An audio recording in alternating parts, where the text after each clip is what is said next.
Hello everyone, I am excited to talk about glazing today. What do you know about glaze? Ceramic glaze is a glassy paint that is applied to a ceramic object. We're going to talk about stages of clay and glazing. The first stage of clay is wet clay. That is clay you can shape. The next stage is leather hard.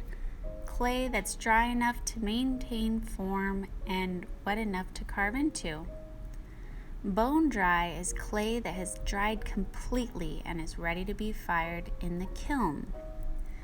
A kiln is a very hot oven that can get up to 2,000 degrees. Here you see that it's 1,084 degrees.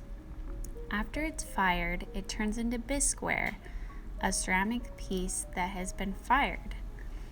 And once you paint it with glaze, I'm going to put it back in the kiln to be fired again. A second firing where glaze has melted into the ceramic surface. And once certain things are glazed, you can even use them. So here's an example of some pieces that have no glaze, 1 coat of glaze, 2 coats.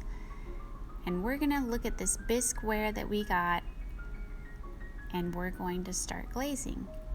Wow, that's so dry, and this one's so shiny. It reminds me of a plate. Yeah, like the plate I eat off at home. Yep. So to get started, I'm just going to make sure that my brushes are clean by cleaning them and drying them off as much as I can. And I'm going to start with a large brush for a large area. And this glaze dries very fast, but I'm going to take my time painting as thoroughly as possible with this large brush. We're going to talk about how many layers of paint that you need.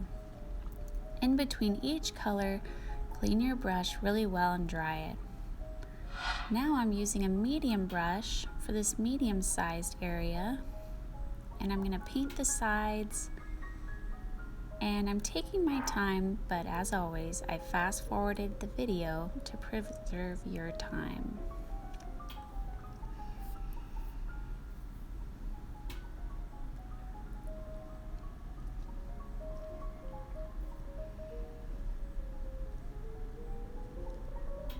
Again, I'm cleaning my brush, drying it really well, and now to paint the eyes and the beak with some orange glaze, covering all the white areas that I see.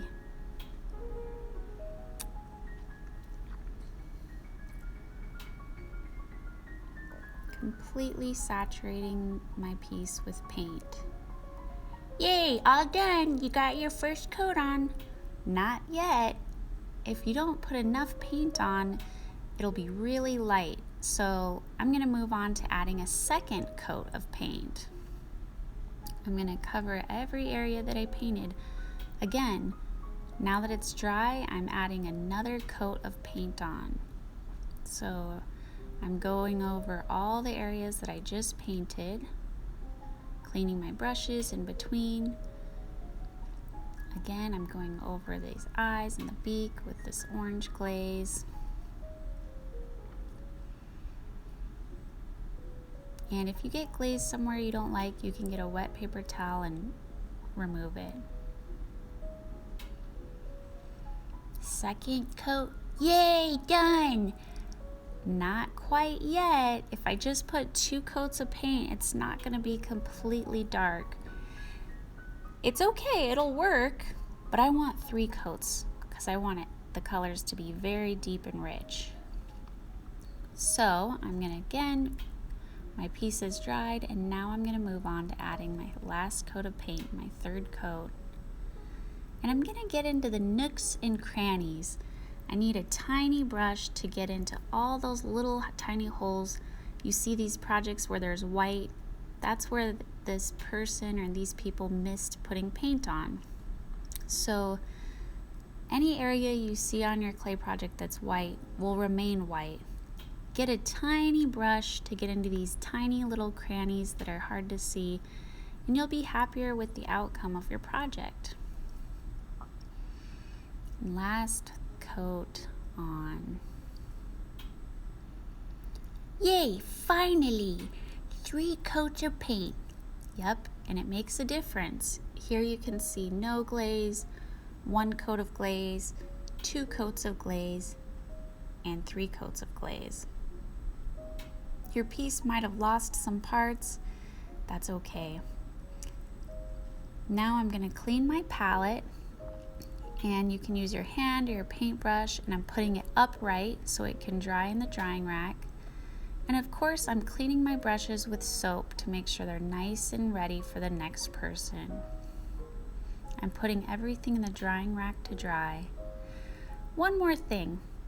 Make sure you don't paint the bottom of your project, because if you glaze the bottom, it'll get stuck to the shelf in the kiln. And if it gets stuck, I have to break it off with a hammer. So don't put glaze on the bottom of your projects. On this project, you can see there's no glaze on the bottom of this project. No paint on the bottom of this project.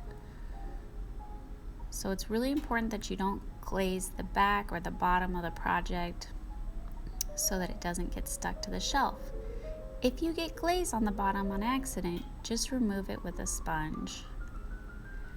Here's some tips and tricks for your glazing process. I hope you enjoy glazing your clay project.